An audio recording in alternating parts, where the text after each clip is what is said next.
Hello friends, हम लोग कर रहे थे हिस्ट्री की घटना चक्र और इसमें हम लोगों को आज कवर करना है शैव एवं भागवत धर्म। तो स्टार्ट करते हैं इसका थ्योरी पार्ट हम लोग आज। भागवत धर्म से वैष्णव धर्म का विकास हुआ है। तो जो भागवत धर्म है इससे वैष्णव धर्म का विकास हुआ है। परंपरा अनुसार इसके प्रवर्तक वृष्टिवंशी कृष्ण थे। तो इसके जो प्रवर्तक थे वो कृष्ण थे। छांदोग्य उपनिषद और तैत्तरीय आरण्यक के अंतिम वंश में उन्हें देवकी पुत्र भी कहा गया है। तो जो कृष्ण है उन्हें देवकी पुत्र कहा गया है। इन्हें घोर अग्निरस का शिष्य भी बताया गया है। कृष्ण के अनुयायी उन्हें भागवत पूज्य कहते थे। तो जो कृष्ण के अनुयायी थे उन्हें भागवत बोला करते थे। इस कारण उनके द्वारा प्रवर्तित धर्म की संख्या का नाम भागवत हो गया। ऋग्वेद में विष्णु का उल्लेख आकाश के देवता के रूप में किया गया है। तो जो ऋग्वेद है इसमें जो देवता का उल्लेख किसके रूप में किया गया है, जो विष्णु देवता हैं इनको आकाश के देवता के रूप में पूजा गया है। उत्तर वैदिक काल के तीन प्रमुख देवता प्रजापति, रुद्र और विष्णु थे। तो जो उत्तर वैदिक काल के देवता थे वो प्रजापति, रुद्र और विष्णु थे। विष्णु के लोग पाताल एवं रक्षक मानने विष्णु के लोग पालक एवं रक्षक मानने लगे। तो जो विष्णु हैं इनको लोग क्या मानते थे, पालक एवं रक्षक मानते थे। पतंजलि ने वासुदेव को विष्णु का रूप बताया है। तो जो पतंजलि है उन्होंने बताया है कि जो वासुदेव हैं वो विष्णु के रूप हैं। विष्णु पुराण में भी वासुदेव को विष्णु का एक नाम बताया गया है। इस प्रकार जब कृष्ण विष्णु का तादम्य नारायण से स्थापित हुआ तो वैष्णव धर्म की एक संज्ञा पांचरात्र धर्म हो गया। भागवत धर्म एवं वासुदेव की पूजा का उल्लेख महर्षि पाणिनि ने किया है। उन्होंने वासुदेव के उपासकों को वासुदेवक कहा है। यह धर्म प्रारंभ में मथुरा एवं उसके आसपास के क्षेत्रों में प्रचलित है। यूनानी राजदूत मेगास्थनीस के अनुसार सूरसेन मथुरा के लोग हेराक्लीज के उपासक थे। तो हेराक्लीज का मतलब क्या होता है, वासुदेव और कृष्ण। तो हेराक्लीज किसे बोलते हैं, वासुदेव एवं कृष्ण। मथुरा से इस धर्म का प्रचार धीरे धीरे भारत के अन्य भागों में हुआ है। तो सबसे पहले किसका ये जो धर्म है वो कहाँ पे प्रचार हुआ, मथुरा में। फिर इसके बाद धीरे धीरे पूरे भारत में। भागवत धर्म से संबंध प्रथम उपलब्ध प्रस्तर स्मारक विदिशा का गरुड़ स्तंभ है। इससे पता चलता है कि तक्षशिला के यमन राजदूत हेलियोडोरस ने भागवत धर्म ग्रहण किया है। इस स्तंभ की स्थापना करवाकर उनकी पूजा की है। इस पर उत्तीर्ण लेख में हेलियोडोरस को भागवत एवं वासुदेव को देवदेशर नाम से बोला गया है। अपोलोडोरस के सिक्कों पर सबसे पहले भागवत धर्म के चिन्ह मिलते हैं। तो सबसे पहले भागवत धर्म के चिन्ह कहाँ पर मिलता है, अपोलोडोरस के जो सिक्के हैं उनसे मिलता है। महाक्षत्रप षोडश कालीन मोरा पहचान लेख में पंचवीरों संकीर्णन, वासुदेव, प्रद्युम्न, सांब एवं अनिरुद्ध की पाषाण प्रतिमाओं को मंदिर में स्थापित किए जाने का उल्लेख मिला है। कुषाण शासक भूविष्क वासुदेव द्वारा विष्णु की पूजा का पता चलता है।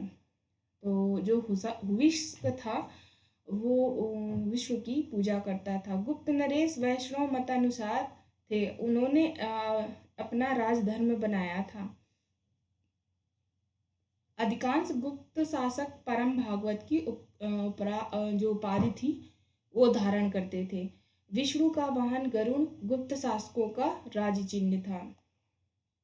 मेहरौली का लौह स्तंभ जो है उसमें ये उल्लेख मिलता है कि चंद्रगुप्त द्वितीय ने विष्णुपद पर्वत पर विष्णु ध्वज की स्थापना कराई थी।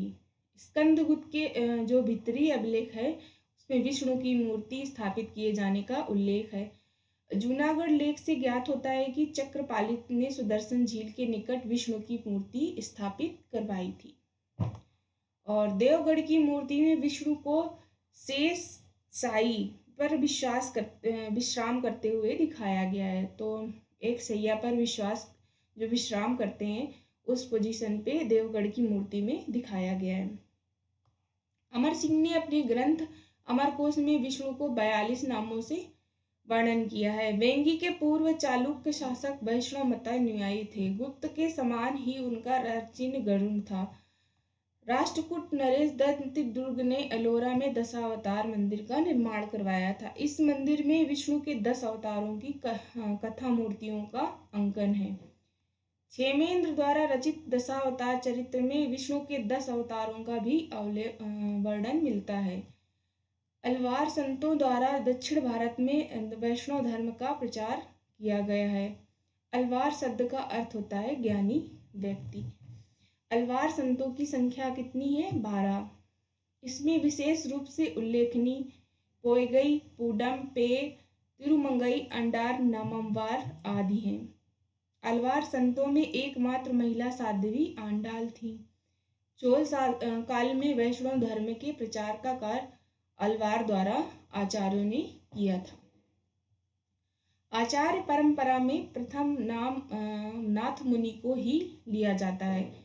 इन्हें मधुर कवि का शिष्य बताया जाता है। इन्होंने न्याय तत्व की स्थापना की थी। पुराणों में विष्णु के 10 अवतारों का विवरण मिलता है। वे हैं मत्स्य, कूर्म, कच्छप, वराह, नृसिंह, वामन, परशुराम, राम, कृष्ण, बुद्ध और कल्कि। जो विष्णु के कितने अवतार हैं? तो 10। कल्कि अवतार भविष्य में होने के लिए निर्मित किया गया है। राष्ट्रकूट के समय एलोरा का प्रसिद्ध मंदिर कैलाश मंदिर का निर्माण करवाया गया था। पल्लव काल में शैव धर्म का प्रचार प्रसार दक्षिण भारत में नैनारों द्वारा किया गया था। नैनार संतों की संख्या कितनी है? 63। इसमें तिरुज्ञान, सुंदरमूर्ति, समंदरम, अपार, मणिकपचार आदि का उल्लेख मिला है। इसमें भक्ति गीतों के साथ एक देवारम आदि का संकलन भी किया गया है। दक्षिण भारत में चोल शासक शिव के अनन्य उपासक भी थे। चोल शासक राजराज प्रथम ने तंजौर में राजराजेश्वर मंदिर का निर्माण करवाया था। राजराज प्रथम ने बृहदेश्वर राजराजेश्वर मंदिर का निर्माण करवाया था। कुलोत्तुंग प्रथम एक कट्टर शैव थे। इन्होंने शिव के प्रति अतिशय श्रद्धा के कारण चिदंबरम मंदिर में स्थापित विष्णु की प्रतिमा को उखाड़कर समुद्र में फेंकवा दिया था। शैव धर्म से निम्नलिखित देशों में विभिन्न प्रकार के 12 ज्योतिर्लिंग भी मिले हैं, जैसे सोमनाथ, नागेश्वर, केदारनाथ, विश्वनाथ, वैद्यनाथ, महाकालेश्वर, ओंकारेश्वर, भीमेश्वर, त्र्यंबकेश्वर, भूमेश्वर, मल्लिकार्जुन और रामेश्वर। तो ये शैव धर्म से जो संबंधित हैं ज्योतिर्लिंग, ये हैं 12 मतलब 12। ये 12 ज्योतिर्लिंग हैं। वामन पुराण में शैव धर्म की संख्या 4 बताई गई है। तो कितनी है वामन पुराण में शैव धर्म की संख्या? 4। ये जैसे शैव, वाशुपत, कापालिक और कालामुख। वाशुपत संप्रदाय की उत्पत्ति ईसा पूर्व 2री शताब्दी में हुई है। पुराणों के अनुसार इस संप्रदाय का स्थापना लकुलिस एवं लकुली नामक ब्रह्मचारी ने किया था। इस संप्रदाय के अनुयायी लकुलिस को शिव का अवतार मानते थे। तो जो इस संप्रदाय के लोग थे वो लकुलिस को शिव का अवतार मानते थे। कपालिक संप्रदाय के उपासक भैरव को शिव का अवतार मानते थे। तो जो कपालिक संप्रदाय के लोग थे वो जो भैरव थे उनको शिव का अवतार मानते थे। इस मत के अनुसार सुरा का सेवन करते थे और मांस खाते थे।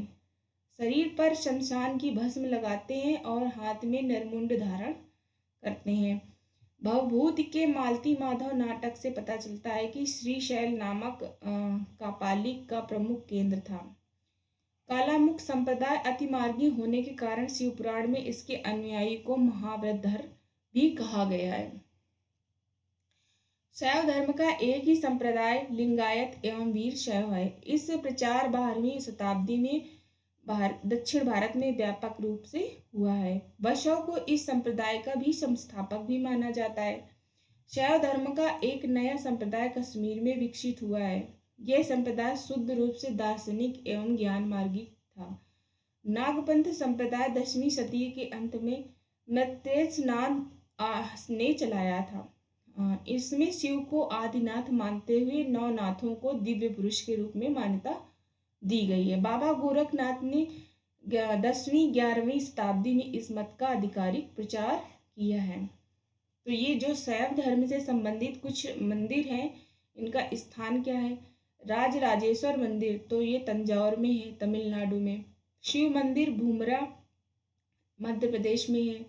नटराज मंदिर ये है चिदम्बरम, तमिलनाडु में। विरूपाक्ष मंदिर जो वो हम्पी में है और कर्नाटक में। विश्वनाथ मंदिर वाराणसी में है और उत्तर प्रदेश में है। तो ये जो शैव धर्म से संबंधित मंदिर हैं ये है।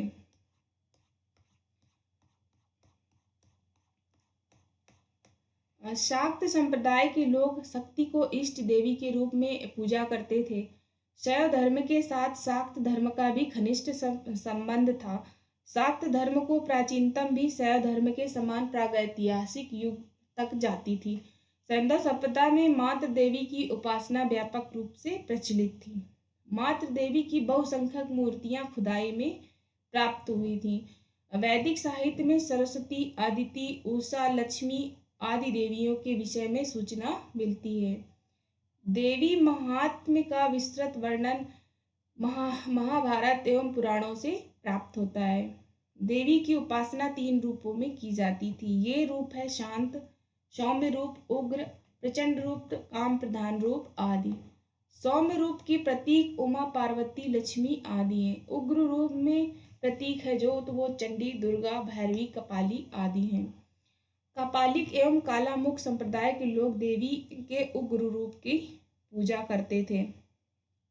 जो कापालिक संप्रदाय के लोग हैं वो जो उग्र रूप है उनकी पूजा करते हैं। वैष्णो देवी का मंदिर के सौम्य रूप को मंदिर है। तो जो वैष्णो देवी का मंदिर है वो सौम्य रूप का मंदिर है।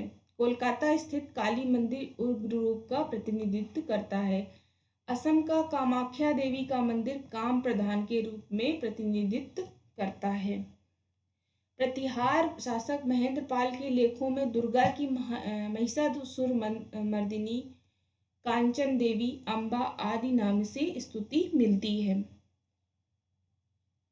राष्ट्रकूट शासक अमोघ वर्ष महालक्ष्मी का अघन्य भक्त था। संजन लेख से ज्ञात होता है कि उसने एक बार अपने बाएं हाथ की उंगली काटकर देवी को चढ़ा दिया था। श्रीहर्ष ने अपने ग्रंथ नैषधीय चरित्र में सरस्वती मंत्र की महत्ता का प्रतिपादन किया है।